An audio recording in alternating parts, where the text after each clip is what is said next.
Hi, this is Dr. Doug Carlsen again. This is part 2 of Young Dentists and Money. The first part was about debt, in particular student loans, how to handle that early in your career along with practice loans and mortgages in particular. Today we're going to talk about savings. Well, the first thing that you should have as far as savings is an emergency fund. Dave Ramsey in the last video talked about possibly having $50,000 in an emergency fund. Well, that's for dentists that are in mid-career, not for young dentists. $25,000 is more appropriate for that age group. Where do you keep your emergency funds? Money market funds. Don't get fancy. I've talked to young dentists about it and they go, well, I need some growth, don't I? I mean, those funds should be in something more than just money market. I want to make some money on them. No, you don't. They've got to be safe. They've got to be liquid in case of an emergency, like injury or illness. 2 examples. 2 good friend dentists that I have. One had a stroke at age 55 or so. He was out of commission, out of the office for 6 months. He had an emergency fund of well over $100,000. After 6 months, he just jumped back in, went on his way, and he retired a few years later, actually before age 60. He was really not affected very much by this emergency. Another younger doctor had an athletic accident where he broke several bones in one of his legs. He was out for 4 months, not 6, but 4. 6 years later, he was still taking care of his debt, and he had no savings for that period of time. It really affected him financially. So you do need to have emergency funds. Keep them in something simple, money market. Well, let's talk about retirement savings. When should you start? How much should you save? Different people have different opinions. Brian Hufford of Hufford Financial writes for Dental Economics. I really like what he says. He figures we should all be saving 20% of our net income every year consistently. That's really difficult to do. But if you do, you will be able to retire by age 55. 15% is probably more practical. If you can do that, you'll probably retire by your early 60s. I went through analysis of software programs for Dentaltown a few months ago and came up with different scenarios for 20%, 10%, 15%, starting at different ages and coming up with different scenarios. 15% consistently saved from your early 30s will get you to retirement by about age 60, or 62 probably at the latest. So keep in mind 15% is a good number. Well, beyond that, where should your money go? One book that I'd like you guys to read, if nothing else ever, is this one. It's called The Little Book of Common Sense Investing, written by John Bogle. Bogle founded Vanguard Index Funds a long time ago. He's still around. He's a really wise person. It's a very simple book. It talks about passive investing in index funds allocated all over the place, not just in large cap stocks or small caps or American stocks. He talks about international stocks, bonds, fixed income, everything. Buy the market, guys. Don't just buy a few funds. Passively invest, buy and hold. Do not get active. Active managers never, over the long term, beat passive investors. That's been proven over and over and over again. That's the basics of investing. Well, where do you go for help if you want it? Do you go to a traditional stockbroker, Merrill Lynch or whatever? No. The fees never overcome what you might make in addition to a regular passive strategy. And by the way, passive strategies always work anyway, not even counting the fees. Stockbrokers, no. Bankers, no. Insurance salesmen, never. Don't go near them, please. What about a certified financial planner? A lot of them are really good. They can set up a nice estate plan for you. They can work with you on insurance.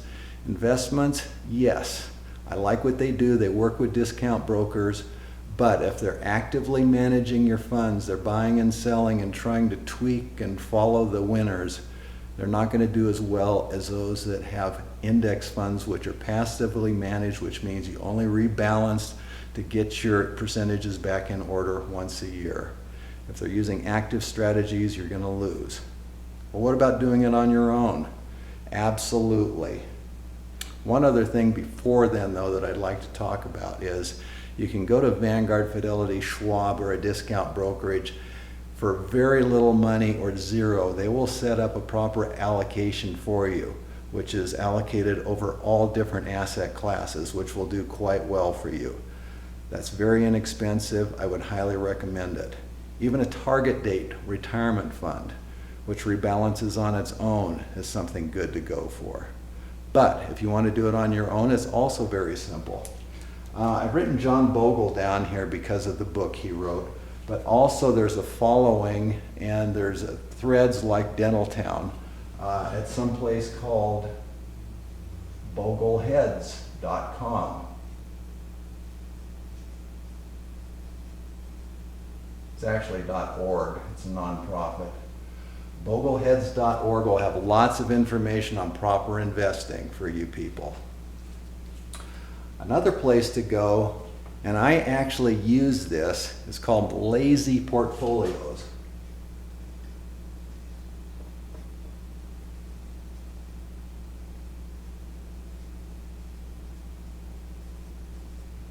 It's probably just lazyportfolios.com. You can Google Lazy Portfolios and they will lead you in the right direction. There are about 8 different portfolios allocated with anywhere from 10 index funds down to 2 or 3 index funds. I'm using a very simple one right now. I believe it's called Margaritaville. They have weird names for these funds, but they're index funds, they're passively managed, they've done extremely well. Let's take an example.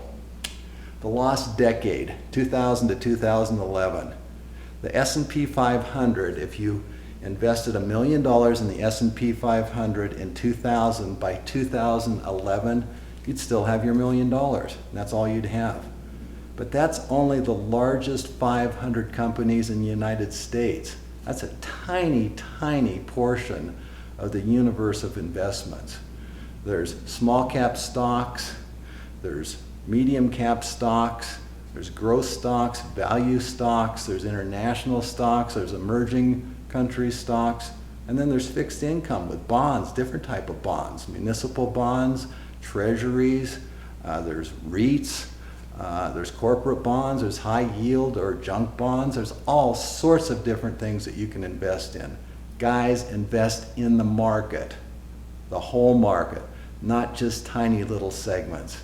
It drives me crazy when I watch CNBC and they say, well, let's get a portfolio of 20 funds. That's well diversified. 20 funds? That's nuts.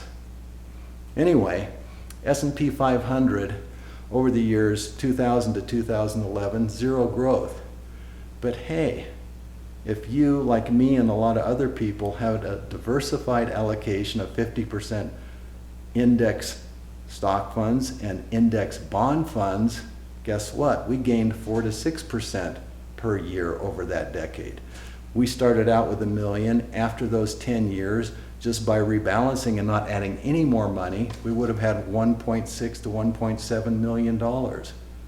Things did grow. It wasn't the lost decade.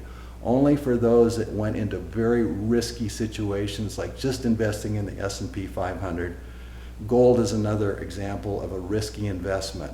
Sure, you can have a little bit of gold or a commodity fund, but any more than 5%, you're really taking on a lot of risk. Other things regarding risk that I don't have time to go into today, but be very careful, passively invest, don't get active.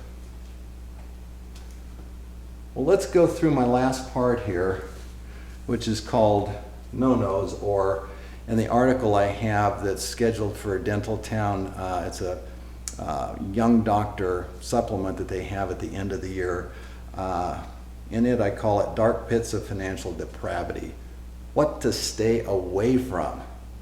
Well, number one, insurance companies. Insurance companies are great for cars, autos, homeowners insurance, life insurance, disability insurance. And by the way, if you do buy life insurance, only get term. Anything else is a waste. Insurance companies. Any insurance company that's involved in investing, don't go near. Biggest thing in the last few years has been the insurance company ploy of, hey, would you be interested in an investment where you will never lose money in that investment and you get the gains of the S&P 500 or some fund, some stock fund along with it. You're guaranteed not to lose money and you'll actually gain money every year. Well, this is a lie. It's called equity index annuities. SEC has been after them for that. There's no such thing as a free lunch. Yes, you can lose money and your gains are very, very low because of all the fees attached to them. And most of the salesmen don't even know what all the fees are, but they do know what their commissions are. So please, whenever an insurance company comes out and tells you about something that really sounds fantastic, there's going to be hidden influences that you're not aware of. Free seminars with meals attached, that's another no-no. And guess what? That's going to be the insurance salesman. If there's a free seminar which doesn't have a meal attached, that's absolutely fine. They're going to be talking the real truth to you. Day trading.